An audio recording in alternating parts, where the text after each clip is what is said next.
الله الرحمن الرحيم. الحمد لله رب العالمين، والصلاة والسلام على سيد الأنبياء والمرسلين وعلى آله وصحبه أجمعين ومن تبعهم بإحسان إلى يوم الدين.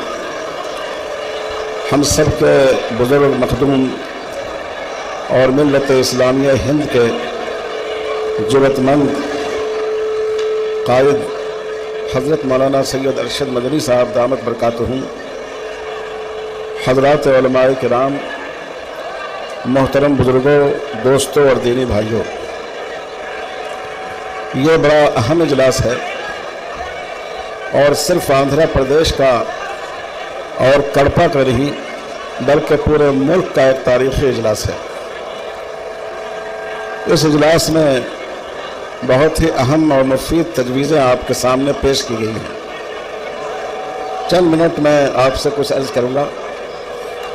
میرے بھائیوں اور بزرگوں، ہمارا یہ ملک بہت خوبصورت اور بہت وسیع ملک ہے۔ اس ملک میں مسلمان کم سے کم 1200 سال پہلے آئے۔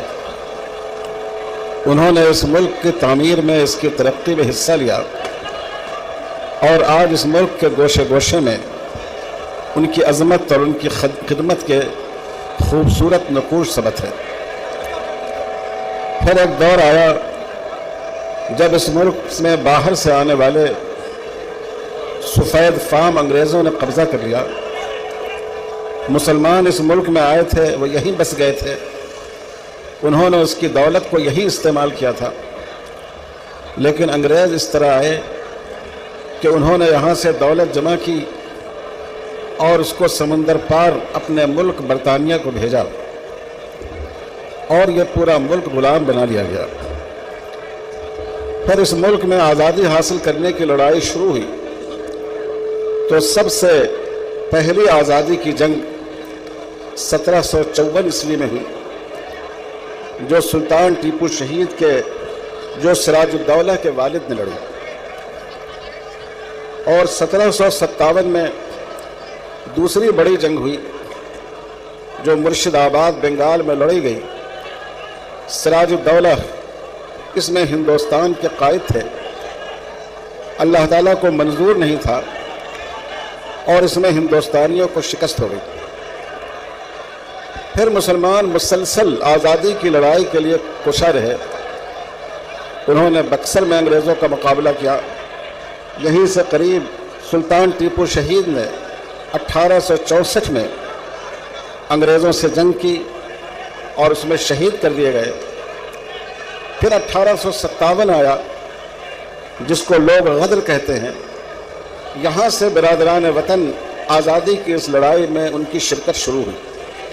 1857 سے پہلے کم سے کم 100 سال اس ملک میں آزادی کی لڑائی لڑی گئی۔ نہ اس میں ساورکر تھے نہ کوئی اور تھے، وہ لڑائی صرف مسلمانوں نے لڑی، اس ملک کو آزاد کرانے کے لیے لڑی، اس ملک کی محبت میں لڑی، اور ہندوستان میں رہنے والوں کو غلامی سے بچانے کے لیے لڑی۔ اور اس کے سلسلے کو کم و بیش 1947 تک، جب تک ملک آزاد نہیں ہو گیا، ہمارے بزرگوں نے اس لڑائی کو جاری رکھا۔ 1947 میں ملک آزاد ہوا۔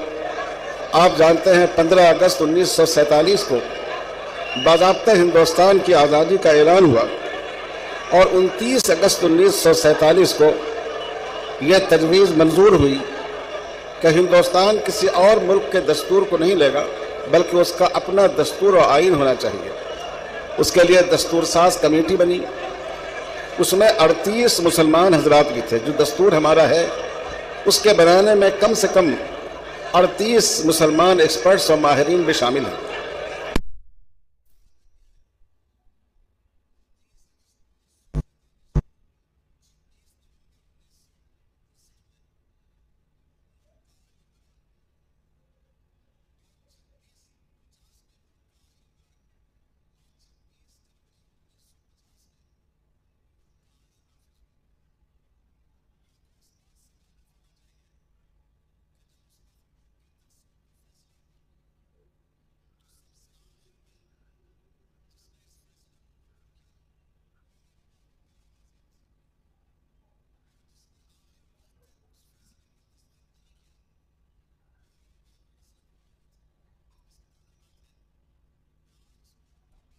नस्बत मुसलमानों की तरफ की जाती है, हालांकि मुसलमानों ने इस मुल्क को मुत्तहिद रखने की आखिरी दम तक कोशिश की। मेरे भाइयों, मुल्क का ये दस्तूर इस तसव्वुर के साथ बनाया गया कि यह मुख्तलिफ कौमों तहजीबों का एक गुलदस्ता हो, मुख्तलिफ मजहब के मानने वाले, मुख्तलिफ ज़बानों के बोलने वाले और मुख्तलिफ तहजीबों से ताल्लुक़ रखने वाले एक साथ मिलकर भाई भाई बनकर इस मुल्क में ज़िंदगी गुजारें। और इसीलिए इसमें एक हिस्सा फंडामेंटल राइट्स का रखा गया, जिसकी बाज़ दफ़ात का हवाला अभी कई तजवीज़ों में आया है। उसमें दफ़ा 25 भी रखी गई। इस दफ़ा के तहत हमारे मुल्क के हर शहरी को मजहबी आज़ादी हासिल है और 3 बातों को मजहबी आज़ादी का हिस्सा माना गया है।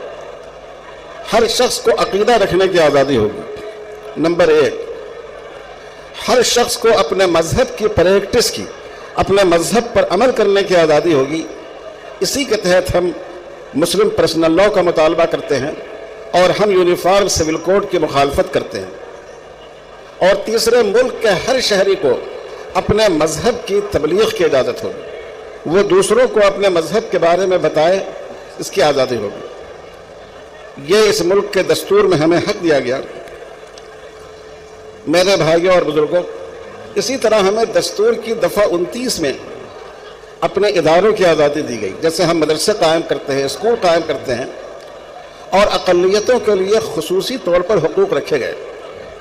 इस वक्त जो जमीयत उलमा हिंद तहफ़्फ़ुज़ आईन और दस्तूर का इजलास कर रही है, ये इसी पस मंज़र में है। मुसलमानों से मजहबी आज़ादी छीनी जा रही है, मुसलमानों से शरीयत पर अमल करने का हक़ छीना जा रहा है, मुसलमानों को अपने मजहब की तबलीग से मना किया जा रहा है, मुसलमानों को उनके मदारिस और उनके इदारों पर हमला किया जा रहा है। इस पस मंज़र में मुल्क की सबसे कदीम तंजीम जमीयत उलमा हिंद ने यह प्रोग्राम इस वक्त आपके शहर में रखा है। आंध्र प्रदेश की जमीयत और ख़ास कर जो कड़पा के अहबाब हैं, वो हम सब के शुक्रिया के मुस्तहिक़ हैं कि उन्होंने इतना अज़ीमुश्शान इजलास मुनक़िद किया है। मेरे भाइयों और बुजुर्गों, हमें ख़ुद अपनी सोच बनानी होगी, अपने मदारिस को ख़ुद ज़िंदा रखना होगा, अपने मदारिस की ख़ुद मदद करनी होगी। और जब मदारिस के ख़िलाफ़ कोई आवाज़ उठे तो मजबूत सफ़ बनकर सामने खड़ा होना पड़ेगा। हमें ख़ुद अपने औक़ाफ़ की हिफाजत करनी होगी, इस लड़ाई को हमें लड़ना होगा और जहाँ तक इसमें जाना पड़े वहाँ तक हमको जाना पड़ेगा। हम इस बात का इरादा करें कि हुकूमत कानून कुछ भी बनाए, लेकिन हम अपनी निजी ज़िंदगी में कानून शरीयत के पाबंद रहेंगे और शरीयत के मुताबिक अमल करने का एहतमाम करेंगे, तो इस तरह हम इस मुल्क के इससे हिफाजत कर सकते हैं। मेरे भाइयों और बुजुर्गों, हम लोग हिंदुस्तान की हुकूमत से अपील करते हैं कि चाहे औक़ाफ़ का मसला हो या यूनिफॉर्म सिविल कोड का मसला हो, वो कोई भी ऐसा कानून बनाने से गुरेज करे जिससे मुसलमानों का बुनियादी मजहबी हक़ मुतासर होता हो। केरला से लेकर कश्मीर तक और आसाम से लेकर मुल्क की आखिरी सरहदों तक हर मुसलमान की और इस मुल्क के हर इंसाफ पसंद शहरी की यह आवाज़ है। इतना बड़ा ठाठे मारता हुआ मजमा, जाहिर है कि इसमें कड़पा और उसके मुज़ाफ़ात के और आंध्र प्रदेश के लोगों की बड़ी तादाद है। इसके हवाले से मैं इस रियासत के चीफ मिनिस्टर जनाब चंद्रा बाबू नायडू से, जमीयत उलमा हिंद की तरफ से भी, all India Muslim personal law board की तरफ से भी और इस मजमे की तरफ से भी अपील करता हूँ कि इस वक्त जो गवर्नमेंट औक़ाफ़ का उसने तरमीमी बिल बनाया है, जिसका मकसद मुसलमानों के औक़ाफ़ पर कब्ज़ा करना है, उनका चेहरा एक सेकुलर चेहरा समझा जाता है। मुसलमानों ने उनको वोट दिया है और न सिर्फ आंध्र प्रदेश और ये तेलुगु रियासतें बल्कि पूरे मुल्क के मुसलमान उनको उम्मीद की नज़र से देखते हैं।